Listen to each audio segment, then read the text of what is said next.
தென்தில்லை மன்றினுள் ஆடி போற்றி ஆட்சி உலகை உடையாய் போற்றி என்கிறான் மாணிக்க வாசகப் பெருமான் திருவடிகள் போற்றி போற்றி.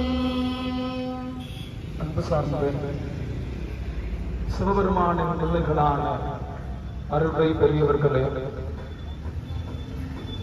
எல்லாம் வல்ல உமையுருவாக நாம் இறைவனை பெறும் கருணையினாலே இந்த நாள் நாம் நினைவில் இருத்தி போற்றக்கூடிய போற்ற வேண்டிய ஒரு அற்புதமான நல்ல நாள்.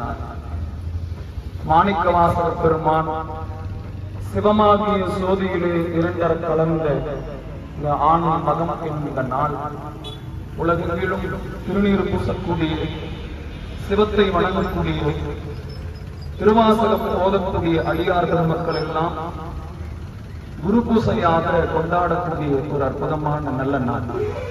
நெற்றியில் திருநீர் பூசக்கூடிய அடியார்கள் யாரும் சிறமேல் தாங்கக்கூடிய சிகா நூல் என்று சொல்லக்கூடிய 8ஆம் திருமுறையான திருவாசகம் பிறந்த நாள். தமிழையும் சைவத்தையும் ஒருங்கே நாம் புரிந்து கொள்ள வேண்டுமானால் எண்ணற்ற நூல்கள் இங்கு இருக்கின்றன. ஆனால் திருவாசகத்தை மட்டும் ஊன்றி படித்தால் போதுமானது. நாம் தமிழையும் சிவத்தையும் ஒருங்கே புரிந்து கொள்வதற்கு ஒரு வாய்ப்பு. இந்த பிறவியாகிய கடலை கடப்பதற்கு ஒரு தோணியாக, ஒரு தெப்பமாக திருவாசகம் இருக்கின்றது என்றால் அது மிகையாகாது. எத்தனையோ அருள்நூல்கள் இருக்கின்றன.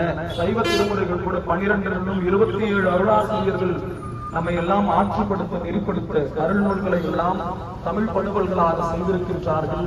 அவற்றில் எல்லாம் உன்னதமானது திருவாசகம். ஏனென்றால் 12 திருமுறைகளிலும் எல்லா பதிகங்களிலும் எல்லா பணுவல்களிலும் இறைவனிடத்தில் எண்ணற்ற வேண்டுதல்களை வைப்பார்கள். மாறாக எனக்கு எதுவுமே வேண்டாம், எனக்கு உன்னுடைய திருவடி மட்டும்தான் வேண்டும் என்ற முக்தி பேச்சினை மட்டும் கேட்கக்கூடிய நூல் என்பதனாலே மணிவாசக பெருமான் அருளி செய்த திருவாசகத்திற்கென்று நம்முடைய தமிழுலகத்தில் என்றைக்கும் ஒரு முக்கியத்துவம் உண்டு. வேண்டும் வேண்டும் மெய் அடியார் என்று அடியார் பெருமக்களுடைய இணக்கத்தினையும் இறைவனுடைய திருவடியாகிய வீடு பெற்றனையும் மட்டுமே திருவாசகம் கேட்கின்றதை ஒழிய வேறு இம்மைக்கு தேவையான எதனையும் திருவாசகம் கேட்பதில்லை. அப்படிப்பட்ட ஒரு உன்னதமான ஒரு நூல் பிறந்த நாள். 12 திருமுறைகளில் எந்த திருமுறைக்கும் இல்லாத ஒரு சிறப்பு என்னவென்றால், இந்த திருவாசகம் இறைவனே கைப்பட எழுதி பாதவூரன் சொல்ல அழகிய திருச்சிற்றம்பலம் உடையான் எழுதியது என்று சொல்லி திருச்சிற்றம்பலம் உடையான் என்று இறைவனே கையெழுத்திடப்பட்ட அந்த பதிப்பினை, பனை ஓலை சுவடியினை நாம் எல்லாம் இன்றைக்கும் கூட திருப்பெருந்துறையிலே பார்க்க முடியும். நம்மோடு யாத்திரை வந்த அன்பர்களுக்கு தெரியும். அந்த ஓலை சுவடியை எடுத்து நமக்கு காண்பித்தார்கள். பழமையான அந்த ஓலைச்சுவடி இறைவனுடைய கைச்சாத்திடப்பட்டது திருச்சிற்றம்பலம் உடையான் என்று. இதைவிட ஒரு உயிருக்கு பெரிய ஒரு அங்கீகாரம் எதுவுமே இருக்க முடியாது. ஏனென்றால் உயிரினுடைய நோக்கம், பிறவியினுடைய நோக்கத்தை திருவாசகத்தை தவிர வேறு எந்த ஒரு நூலாலும் சொல்ல முடியாது. நாம் இங்கு மாணிக்க வாசக பெருமானுடைய திருமேனியின் முன்பாக, திருவுருவச் சிலை முன்பாக நின்றிருக்கின்றோம். இதுவும் ஒரு சிலை வழிபாடா? வெறுமனே இது ஒரு சிலை வழிபாடு என்றால் ஆமாம். எப்படிப்பட்ட சிலை வழிபாடு என்றால், இறைவனை பற்றியும் உயிரை பற்றியும் ஓரளவுக்கு புரிந்தவர்களுடைய சிலை வழிபாடு. இறைவனை பற்றியும் உயிரை பற்றியும் என்ன புரிந்திருக்க வேண்டும்? நான் இந்த சரீரத்தில் அடைபட்டிருக்கக்கூடிய ஆன்மா, இந்த உடல் நான் அல்ல, உடலில் நான் இல்லையா? இதுதான் ஆன்மீகத்தினுடைய அடிப்படை புரிதல். இந்த உடல் நான் அல்ல, இந்த உடலில் நான் இருக்கின்றேன். அப்ப இந்த சிலையை தெய்வம் இல்லை, இந்த சிலையில் இந்த அடிப்படை புரிதல் இருக்கக்கூடியவர்கள் வணங்கக்கூடிய சிலை வழிபாடு ஒரு புரிதலோடு கூடிய சிலை வழிபாடு. இந்த திருவுருவச் சிலை நமக்கு என்ன போதிக்கின்றது, என்ன சொல்லுது? இங்கு போவோர், வருவோர், காண்போர், தரிசிப்போர், வணங்குவோர் எல்லாருக்கும் என்ன ஒரு செய்தியை சொல்லுகின்றது என்றால், அந்த சராசரங்களுக்கெல்லாம் தனிப்பெரும் கடவுளாகிய ஈஸ்வரன், சர்வேஸ்வரனாகிய சிவபெருமான் எளிய அடியவனுடைய பொறுப்பு, ஆசற்ற அவனுடைய ஒரு தொண்டனின் பொறுப்பு அவன் தன்னை சுருக்கிக் கொண்டு அருவருக்கு ஒருவன் அவனையில் வந்து குருவரனாகி அருள் செய்வான் என்று இந்த திருமேனி நமக்கு போதிக்கின்றது. இறைவனையே இந்த உலகத்திற்கு வர வைக்க முடியுமா? இந்த உலகத்தில் இந்த நிலம் தோய் அவனுடைய திருவடிகள் தோய நடக்க வைக்க முடியுமா? அவன் கையார எழுத வைக்க முடியுமா என்றால் முடியும். இறைவனை காண முடியுமா? கண்டார். இறைவன் சொல்லை கேட்க முடியுமா? கேட்டார். இறைவனையே வேலை பார்க்க முடியுமா? ஏவனை செய்ய முடியுமா? செய்தார். அதனால் இந்த மாணிக்கவாசக பெருமானுடைய திருமேனி நமக்கு சொல்லக்கூடிய செய்தி, இறைவனை பண்பட்ட உயிரின் பொறுப்பு, பக்குவமான உயிரின் பொறுப்பு. அவன் மானிட சட்டை தாங்கி குரு உருவத்தில் வருவான். அதுதான் திருவாசகம் என்ன சொல்கிறது? அருவருக்கு ஒருவன் அவனியில் வந்து குருவரையாகி அருளிய பெருமையை. இறைவன் மாணிக்கவாசக பெருமானுடைய பொறுப்பு. திருப்பெருந்துறையில் குருந்த மரத்தின் கீழ் குருநாதனாக வந்து மானிட சட்டை தாங்கி தன்னை சுருக்கிக் கொண்டு அவன் அமர்ந்திருக்கிறான். இறைவன் மாணிக்கவாசக பெருமானுடைய பொறுப்பு. அரிமர்த்தன பாண்டியன் அவனுடைய மரியாதையாக சென்று விட்டுவாணிச்சியாகிய வந்து கிழவிக்காக அவன் மண் சுமந்து பிறம்படிப்பட்டான். மாணிக்கவாசக பெருமானுடைய பொறுப்பு. இறைவன் மேனி தாங்கி வந்து தன்னுடைய கைப்பட திருவாசகத்தை எழுதினான். மாணிக்கவாசக பெருமானுடைய பொறுப்பு. குதிரை சேவகனாக வந்து பரிப்பாகனாக வந்து பாண்டியன் முன்பு குதிரையை நடத்தி காட்டினான். மாணிக்கவாசக பெருமானின் பொறுப்பு நரியை குதிரையாக்கினான். மீண்டும் பரிகளை எல்லாம் நரிகளாக்கி திருவிளையாடல் புரிந்தான். இத்தனையும் எதற்காக செய்தான்? தூய அன்புக்காக, பக்திக்காக வந்திருந்தான். அப்ப தூய்மையான அன்பு இருந்ததுன்னா, எதிர்பாராத அன்பு, எதிர்பார்ப்பு இல்லாத அன்பு இறைவனைப்பால் நமக்கு இருந்தது என்றால் இறைவனையே நம் பொருட்டு இறங்கி வர வைக்க முடியும் என்பது மாணிக்கவாசக பெருமானுடைய வாழ்க்கை வாயிலாக நாம் தெரிந்து கொள்ளக்கூடியது. உண்மையில் மணிவாசக பெருமானுடைய உயிர் எதையோ ஒன்றை தேடிக்கொண்டிருந்தது. அவர் சமூகத்தில் சாதாரண ஒரு குடும்பத்தில் இருந்தார்னா இல்லை. கல்வி பயின்ற மெத்த படித்த ஒரு பண்டிதராக இருந்தார். சாதாரண பதவியில் இருந்தார்னா இல்ல. பாண்டிய நாட்டுக்கு அரிமர்த்தன பாண்டியனுடைய அமைச்சரவையில் முதலமைச்சராக இருந்தார். சாதாரண ஒரு கோயில தொண்டனா கூட இல்லை. அப்படிப்பட்ட பெரிய பொறுப்பு இருந்து ஒரு முதலமைச்சராக இருந்தவர். அவருக்கு அந்த அரச போகமும் அந்த அதிகாரமும் படைபலமும் செல்வமும் இவை யாவும் அவருக்கு நிறைவு தரவில்லை. மாறாக அவருடைய உயிர் வேறு எதையோ ஒன்றை தேடிக்கொண்டே இருந்தது. இவையெல்லாம் உலகத்தில் நிலையில்லை. இதை தாண்டி ஏதோ ஒன்று இருக்கின்றது என்று தேடிக்கொண்டே இருந்தது. அந்த தேடல் அவருடைய ஆன்மாவை பக்குவப்படுத்தியது.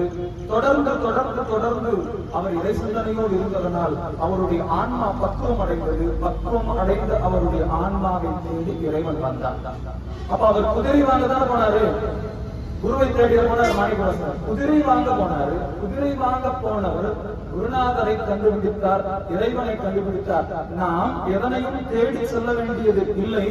நம்மை நாம் பக்குவப்படுத்திக் கொண்டோம் என்றால் இறைவன் நம்மை தேடி வருவார். உண்மையில் சொல்ல போனோம்னா உள்ளம் பெருங்கோயில் ஊனுடம்பு ஆலயம் என்று நமக்கு நம்முடைய திருமுறை போதிக்கின்றது. நம்முடைய ஊனுடம்பையே ஆலயமாக கருதி அங்கு இருக்கக்கூடிய எண்கள் இருக்கக்கூடிய இறைவனை தேடினோம் என்றால் அவன் அங்கு தன்னை வெளிப்படுத்திக் கொள்கின்றான்.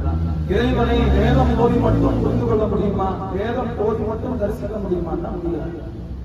ஆகம வழியில் நின்று அவனை அர்ச்சித்தால், நாளும் அர்ச்சித்தால் அவனை கண்டுவிட முடியுமான்னா அது மட்டும் போதாது. சாத்திரங்களை எல்லாம் படித்து ஒரு பண்டிதராக ஆகிவிட்டால் அவரை கண்டுவிட முடியுமா, தரிசித்து விட முடியுமா அப்படின்னா அதுவும் கிடையாது. மிகுந்த செல்வங்களை கொண்டு திருப்பணிகளை எல்லாம் செய்து கோயில்களை எல்லாம் கும்பாபிஷேகங்கள் செய்து வச்சுட்டோம்னா உடனே இறைவன் நமக்கு காட்சி கொடுத்துருவாரா அப்படின்னா அதுவும் கிடையாது. அப்ப இவைகளை எல்லாம் செய்து நாம் இறைவனை கண்டுவிட முடியாது, தரிசித்து விட முடியாது. இதற்கு மாறாக ஏதோ ஒன்று இருக்கின்றது. அந்த ஏதோ ஒன்றை தான் மாணிக்கவாசக பெருமான் நமக்கு காண்பிக்கின்றார். என்னவென்றால் இந்த உலக பொருட்கள் மேலெல்லாம் பற்று வைக்கக்கூடாது. இந்த உலக பொருட்கள் எல்லாம் அழித்து போகக்கூடியவை.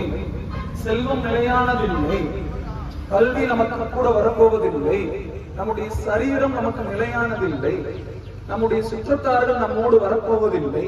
இவையெல்லாம் அழிந்து போகக்கூடியது. அப்போ இந்த புறப்பொருட்களை எல்லாம், இந்த உலகியல் பொருட்களை எல்லாம் வெறுத்தொதுக்கி ஈசன் மேல் அன்பு வைத்து இவையெல்லாம் நிலை இல்லாதது என்று தெரிந்து கொண்டால் நிலையான ஒன்றை உயிரானது யதார்த்தமாக நாடும். அப்படிப்பட்ட ஒரு தேடல் நமக்கு வந்துவிட்டது என்றால் அவன் நம்மை நெருங்கி வருவான், நம்முள் அவனை வெளிப்படுத்திக் கொள்வான். இதுதான் மாணிக்கவாசகர் நமக்கு சொல்லக்கூடிய செய்தி.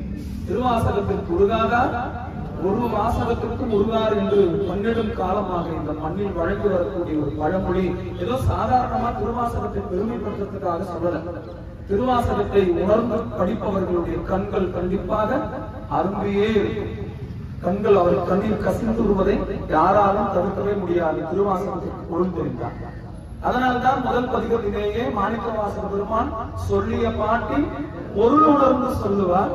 செல்வ சிவபுரத்தின் உள்ளார் சிவனடிக்கீழ் பல்லோரும் ஏற்ற பணிந்து. வெறுமனே இது தோத்திர பாடலா? திருவாசகம் வெறுமனே இறைவனை போற்றுவதா அப்படின்னா இல்ல. அது சாத்திரத்திற்கு சாத்திரமாக இருக்கின்றது, இறைவனை போற்றக்கூடிய தோத்திரத்திற்கு தோத்திரமாக இருக்கின்றது, இலக்கியத்திற்கு இலக்கியமாக இருக்கின்றது, இலக்கணமாக இருக்கின்றது, புராணமாக இருக்கின்றது, இதிகாசமாக இருக்கின்றது, அனைத்து ஞான நூல்களினுடைய சாரமாக இருக்கின்றது. எனவே தான் நான் முன்பே குறிப்பிட்டேன், தமிழையும் சிவத்தையும் ஒருவன் புரிந்து கொள்ள வேண்டுமானால், உணர்ந்து கொள்ள வேண்டுமானால், கற்க வேண்டுமானால் திருவாசகத்தை மட்டும் ஊன்றி படித்தால் போதுமானது. அவன் தமிழையும் படித்தவனாவான், சிவத்தையும் படித்தவனாவான். எனவேதான் நமக்காக இருக்கக்கூடிய இந்த 8ஆம் திருமுறையாகிய தமிழ் வேதம் எல்லோருடைய இல்லங்களுக்குமே இருக்க வேண்டும். திருவாசக புத்தகம் இல்லாத ஒரு வீடு இருக்கக்கூடாது. திருவாசகம் சொல்லாத தமிழர்கள், திருவாசகத்தை அறிந்து கொள்ளாத தமிழர்கள் தமிழகத்தில் இருக்கக்கூடாது. எல்லாரும் திருவாசகத்தை படிக்கணும். ஏன்னா திருவாசகம் சாதாரண ஒரு பக்தன் அப்படின்ற நிலையில் இருந்து அதை தாண்டிய நிலைக்கு நம்மை கொண்டு போகும். வெறுமனே ஒரு தோத்திர நூல் இல்லை. இறைவனை போற்றி பாடக்கூடிய பாடல்களை தோத்திர பாடல்கள் சொல்லுவாங்க. சாதாரணமா நிறைய ஆடியோஸ் எல்லாம் பக்தி பாடல்கள் எல்லாம் வெளியிடும் இல்லையா? அந்த மாதிரி சாதாரணமான பாடல்களுக்கும் திருவாசகத்துக்கும் என்ன வேறுபாடு? அதுவும் இறைவனை போற்றுகின்றது, இதுவும் இறைவனை போற்றுகின்றது. அவ்வளவுதானா அப்படின்னா இல்ல. திருவாசகத்தினுடைய ஒவ்வொரு சொல்லும் மந்திரம். அதனாலதான் முதல்லயே நமச்சிவாய வாழ்க நாதந்தால் வாழ்க என்று திருவைந்தெழுத்து மந்திரத்தை முதலிலே போற்றி திருவாசகத்தை தொடங்குகின்றார் மாணிக்கவாசக பெருமான். வெறுமனே அது தோத்திர நூல் கிடையாது. திருவாசகத்தை ஊன்றி படிக்கின்ற பொழுது நமக்கு ஞானம் வரும். பக்தி இல்லாதவர்களுக்கு யோகமும் இல்லை, அவர்களுக்கு ஞானமும் இல்லை, அவர்களுக்கு முக்தியுமே கிடையாது. பக்தி இல்லாதவர்களுக்கு யோகமும் இல்லை. நான் வெறுமனே யோகம் பண்றேன், சும்மா கோயில போய் சாமி எல்லாம் வணங்க மாட்டேன், நான் ஞான நிலையில இறைவனை தரிசிக்கின்றேன், நான் யோகம் பயில்கின்றேன், நான் அப்படி முக்தி பாதையில் போறேன்னா முடியவே முடியாது. பக்தி உள்ளவர்களுக்கு தான் யோகமும் வாய்க்கப்படும், பக்தி உள்ளவர்களுக்கு தான் ஞானமும் வாய்க்கப்படும், பக்தி உள்ளவர்களுக்கு தான் இறைவன் தன்னுடைய இருப்பினை புலப்படுத்துவான், இறைவன் தன்னை வெளிப்படுத்திக் கொள்வான். அந்த பக்தி உணர்வை நமக்கு ஊட்டக்கூடியது திருவாசகம். திருவாசகத்துக்கு பொருள் புரிஞ்சிருச்சு அப்படின்னா பக்தி இல்லாதவர்களுக்கு கூட பக்தி வந்துடும். கல்லை பிசைந்து கனியாக்கி தன் கருணை என்று மணிவாசக பெருமான் திருவாசகத்தில் குறிப்பிடுகின்றார்கள். கல்லை பிசைந்து கனியாக்கி தன் கருணை. கல்மடலை கூட கனியாக ஆக்கக்கூடிய, கனிவிக்கக்கூடிய ஆற்றல் திருவாசகத்திற்கு உண்டு என்றால் அது மிகையாக. தமிழகத்தில் எல்லா சிவாலயங்களிலும், பழைய சிவாலயங்கள் எல்லாமே கருவறையில் என்ன கொடுத்திருக்கோம்? கருவறையில போய் நம்ம என்ன வடிவத்தை தரிசனம் பண்றோம்? சிவலிங்கத்தை தரிசனம் பண்றோம் இல்லைங்களா? சிவலிங்கத்துக்கு சதாசிவ மூர்த்தின்னு பேர். சதாசிவ வடிவம், அதாவது அருள் உருவ திருமேனி. ஆனால் ஒரே ஒரு கோயில்ல மட்டும் சிவலிங்கம் இருக்காது கருவறையில. அது எந்த கோயில்? மாணிக்கவாசக பெருமான் திருவாசகம் தோன்றியது இல்லையா? மாணிக்கவாசக பெருமான் திருப்பணி செய்தார் இல்லையா?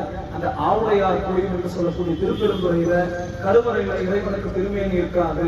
அங்க வெறும் பீடம் மட்டும்தான் வைத்திருப்பார்கள். அந்த பீடத்திற்கு மட்டும்தான் தீபாராதனை, அர்ச்சனை, அபிஷேகம், நெய்வேத்தியம் எல்லாமே அந்த பீடத்துக்கு மட்டும்தான். ஏன் சொல்றது?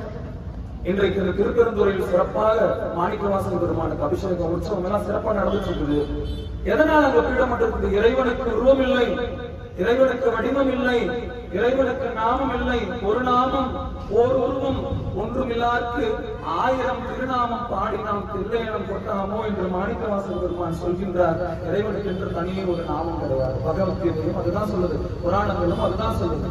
இறைவனுக்கு என்று தனியே ஒரு உருவம் கிடையாது, இறைவனுக்கு தனியே ஒரு வடிவம் கிடையாது, இறைவனுக்கு தனியே ஒரு குணம் கிடையாது, இறைவனுக்கு தனியே ஒரு நாமம் கிடையாது. அப்போ திருப்பெருந்துறை தலம் மட்டும்தான் அந்த இலக்கணத்திற்கு பொருத்தமாக இருக்கின்றது. இன்னொரு காரணம் என்னன்னா, அங்கு பக்குவமடைந்த ஆன்மாவாகிய சீவனாகிய மாணிக்கவாசக பெருமான் பொருட்டு அருவரத்தொருவன் அவனியில் குருவரனாக வந்த இறைவன் மாணிக்கவாசக பெருமானோடு இரண்டரை கலந்துட்டாரு. அங்க சீவனும் சிவனும் இரண்டரை கலந்து விட்டன. எனவே கருவறையில சிவலிங்க திருமணி இல்ல. சாமிக்கு நடக்கக்கூடிய அத்தனை பூஜைகளும் மாணிக்கவாசக பெருமானுக்கு தான். திருப்பெருந்துறை கோயில்ல மட்டும்தான் நந்தி கிடையாது, கொடிமரம் கிடையாது, பலிப்பீடம் கிடையாது, அங்க அம்மன் சன்னதியில அம்மனுக்கு உருவமும் கிடையாது. நந்தி இல்லைன்னா என்ன அர்த்தம்னா, அந்த நந்தியாகவும் ஆன்மா விளக்கம் பெற்றதனால் மாணிக்கவாசக பெருமானே இருக்கு. அங்க வேற எந்த தெய்வ உருவங்களையும் நீங்க பார்க்க முடியறதில்லை. ஏன்? அங்க எல்லாமாரும் மாணிக்கவாசகரே இருக்க. அப்போ ஒரு உயிரானது பக்குவம் பெற்று மலநீக்கம் பெற்றிருக்கிறது என்றால், சீவன் சிவனாக ஆகிவிடுகின்றது என்றால், அங்கு ஆன்மாவும் ஆண்டவனும் இரண்டரை கலந்து விடுகின்றார்கள். எனவேதான் தமிழகத்தில் எங்கும் இல்லாதவாறு அந்த திருப்பெருந்துறை என்று சொல்லக்கூடிய ஆவுடையார் கோயிலில் ஆண்டவன் வலம் வருவதில்லை, மாறாக அடியவர் வலம் வருகின்றார். அங்க எல்லா உற்சவமே யாருக்கு தான் நடக்கும்? மாணிக்கவாசக பெருமானுடைய திருமேனியை வைத்துதான் வீதி வலம் வருவார்கள். தேரேறி போகக்கூடியவரும் யாரு? மாணிக்கவாசக பெருமான் தான். அந்த இறைவனுக்கு உற்சவம் கிடையாது. ஏன் அப்படின்னா, அங்கு இறைவன் வேறல்ல, இந்த சீவனாகிய உயிர் வேறல்ல, இந்த இரண்டும் ஒன்றாக கலந்திருக்கின்றது என்பதனால் அங்கு எல்லாமே மாணிக்கவாசகத்துக்கு தான் நடக்கும். அப்ப அந்த நிலை நமக்கு வர வேண்டும். குதிரையை வாங்க திரு வாதப்பூர் அடிகளாக சென்ற பெருமான் திருப்பெருந்துறையுடைய எல்லை அடைந்ததுமே தன்னை விட்டு ஏதோ விலகுவதாக உணர்கின்றார். எதெல்லாம் அவரை விட்டு விலகு தெரியுமா? நான் இந்த உடல் என்ற எண்ணம், நான் இன்னாருடைய மகன் என்ற எண்ணம், நான் இந்த பதவியில் இந்த அதிகாரத்தில் இருக்கின்றவன் என்ற எண்ணம், நான் இத்தனை செல்வங்களை உடையவன் என்ற எண்ணம், நான் இத்தனை கல்வி பயின்றவன் என்ற எண்ணம், எல்லா எண்ணங்களும் ஒன்னொன்னா அவரை விட்டு விலகு விலகு விலகு கடைசியா இருக்கக்கூடிய வெறும் ஆன்மா, பரிசுத்தமான தூய்மையே உருவமான ஆன்மாவாக அவர் உணர்கின்றார். அப்படி உணர்ந்த காலத்தில் அவருக்கு ஐந்தெழுத்து ஒளி கேட்கின்றது. அந்த ஐந்தெழுத்து ஒளியினால், அந்த மந்திர ஒளியினால் ஈர்க்கப்பட்ட அவர் தன்னை மறந்து, என்னை நான் என்பது அறியேன், பகல் இரவாவதும் அறியேன், மனவாசகம் கடந்தான் என்னை மத்தோன் மத்தன் ஆக்கி என்று அவர் குறிப்பிடுகின்றார். திருவாசகத்தில் அந்த நிலையை அடைந்து அவர் போய் பார்க்கும் போது அந்த ஞானமே வடிவமான குருநாதன் விற்றிருக்கின்றார்.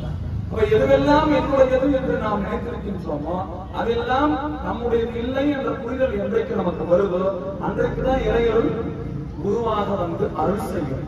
அது வரைக்கும் நான் வந்துகிறேன் போய் சொல்லுங்கன்னா, நான் என்ற ஒன்று எங்க இருக்கிறோ அந்த இடத்துல நாதனை நாம் பார்க்கவே முடியாது.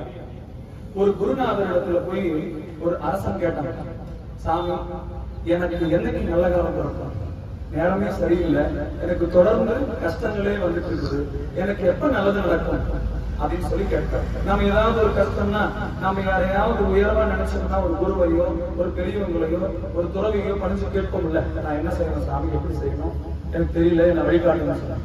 அதுக்கு அந்த துறவி என்ன சொன்னாரா, நான் செத்துட்ட உனக்கு வழிபறக்கும் அப்படின்னா, நான் செத்துட்ட உனக்கு வழிபறக்கும்னு சொல்லிட்டு அவர் கண்ண முடியும் தியானத்துக்கு போயிட்டாரு. உடனே இவர் கடும் கோபம், நான் வழிபட்டு இவர்கிட்ட போனா இவர் அவர் செத்துட்டாருன்னா எனக்கு வழிபறக்கும்னு சொல்றாரு, இது எந்த விதத்துல நியாயம் சாமி அப்படின்னு எழுப்புறாரு. அவர் கண்ண முடி நிட்டைக்கு போயிட்டாரு. அவர் அதே யோசனையில போய் அரசவையில உட்கார்றாரு. எல்லாருக்கிட்டையும் கேட்கிறாரு, நான் ஒரு சன்னியாசியை பார்த்தேன், ஒரு துறவியை பார்த்தேன், என் கஷ்டத்துக்கு வழி சொல்லுன்னு சொன்னா அவர் கஷ்டம் சொல்றாரு, நான் செத்துட்டா உனக்கு வழிபறக்கும்னு சொன்னாரு, இதுக்கு என்ன பொருள் அப்படின்னு கேட்கிறாங்க. அப்ப அரசவையில் இருந்த பெரியவர்கள் எல்லாம் ஆய்ந்து பார்த்து சொல்றாங்க, அவர் சொன்னதும் தான் அந்த நான் செத்தான் என்பது அவரை குறிப்பதில்லை, மாறாக நீங்கள் இந்த தேசத்திற்கு நான் மன்னன், இவையெல்லாம் என்னுடைய அதிகாரத்துக்குட்பட்டவை, இது என்னுடைய அரண்மனை, இது என்னுடைய அந்தப்புறம், இவை என்னுடைய செல்வம், இவை என்னுடைய படை, இப்படி எல்லாம் நான் எனது என்று நீங்கள் நினைத்துக் கொண்டிருக்கின்றீர்களே, அந்த நான் என்ற அந்த அகந்தை உங்களிடத்தில் செத்து போனால் உங்களுடைய துன்பம் நீங்கி போய்விடும் என்றுதான் அவர் பொருள் சொன்னார். அவர் சொன்னது சத்தியமான உண்மை என்று சொன்ன உடனேயே அந்த மனதுக்கு எல்லாம் புரிந்ததாம். அப்படி ஒரு நிலையில் தான் நான் கெட்டவா பாடி தெல்லேனம் கொட்டாமோ, நான் கெட்டவா பாடி தெல்லேனம் கொட்டாமோன்னு திருவாசகத்துல அதை அப்படியே மாணிக்கவாசக பெருமான் சொல்றார். நான் என்கின்ற அந்த அகந்தை என்னுடையது என்று சொல்லக்கூடிய மமகாரம் என்றைக்கு எடுக்கின்றதோ அன்றைக்குதான் நாம் நாதனை உள்ளே உணர ஆரம்பிப்போம். அதற்கு வழிகாட்டக்கூடியதுதான் திருவாசகம். எனவே திருவாசகத்திற்கு உருகாதார் கண்டிப்பாக ஒரு வாசகத்திற்கும் உருகார். ஏனென்றால் திருவாசகத்திற்கு ஒவ்வொரு சொல்லும் கண்ணீர் கலந்து எழுதப்பட்டது. இந்த இறைவனை கண்கசந்தான் எழுதியிருப்பார். ஏன்னா இத்தனை ஒரு அன்பா, இத்தனை ஒரு உருக்கமா, இத்தனை ஒரு பக்தியா, ஒரு பக்தனால் இப்படியெல்லாம் அன்பு செலுத்த முடியுமா?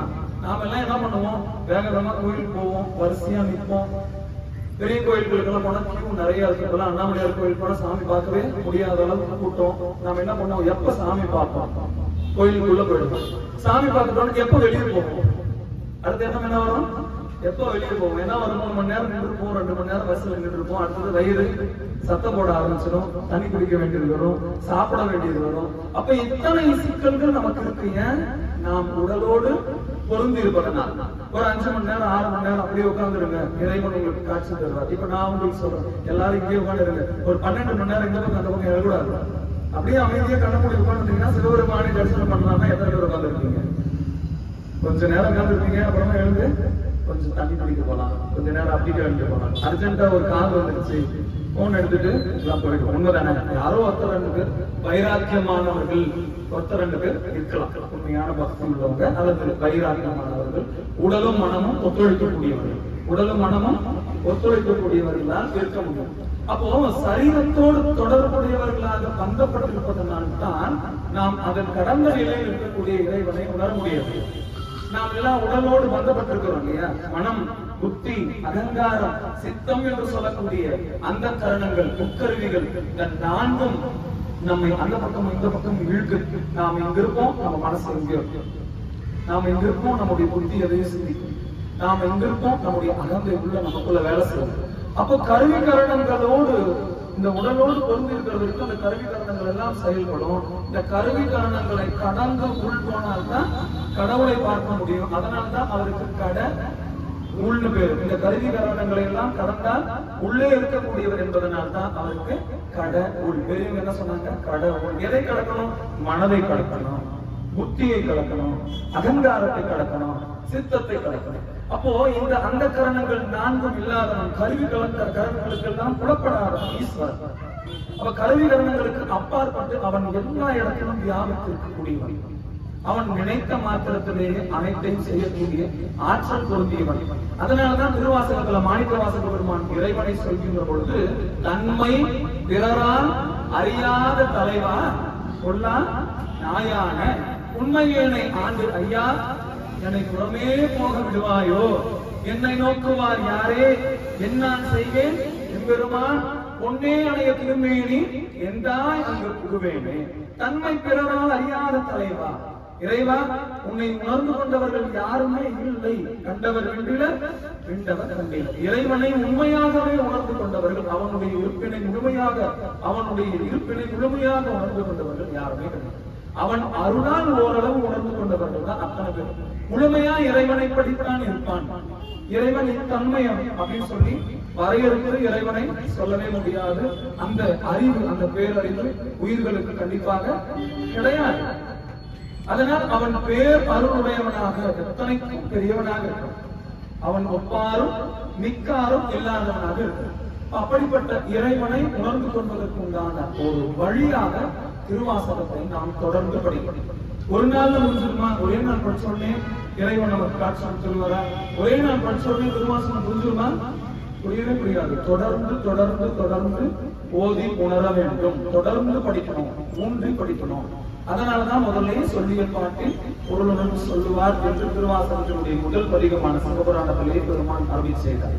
எனவே அப்படிப்பட்ட 8ஆம் திருமுறையான சிகாநூல் என்று அடியவர்கள் எல்லோராலும் கொண்டாடப்படக்கூடிய ஒரு உன்னதமான ஞான நூல், யோக நூல், பக்தி நூல், இலக்கிய நூல் அத்தனையுமாக இருக்கக்கூடிய திருவாசகம் பிறந்த இந்த அற்புதமான நாள். அந்த திருவாசகத்தை பாதமூரடிகள் சொல்ல இறைவனே கைப்பட எழுதிய அந்த அற்புதமான அந்த மந்திரத்தை நாம் இப்பொழுது அனைவரும் ஒன்று சேர்ந்து சிவபுராணத்தில் இருந்து ஒரு சில பதிகங்களை மட்டும் இந்த பகுதி வாழ் மக்களினுடைய நன்மைக்காக, இப்பகுதி வாழ் மக்கள் எல்லோருடைய குடும்பங்களுடைய நன்மைக்காக, நம் பகுதியில் திருநீற்று பேரொழியும் சைவ சமயத்தினுடைய ஆற்றலும் திருவைந்தெழுத்தினுடைய பேராற்றலும் பரவி மக்கள் அனைவரும் எரி நின்று இறைவனை ஏற்றிக் கொண்டு உன்னதமான சைவர்களாக வாழ்ந்திட ஒரு உறுதுணையாக இருக்க வேண்டும் என்ற பொது விண்ணப்பத்தோடு நாம் இப்பொழுது வழிபாடு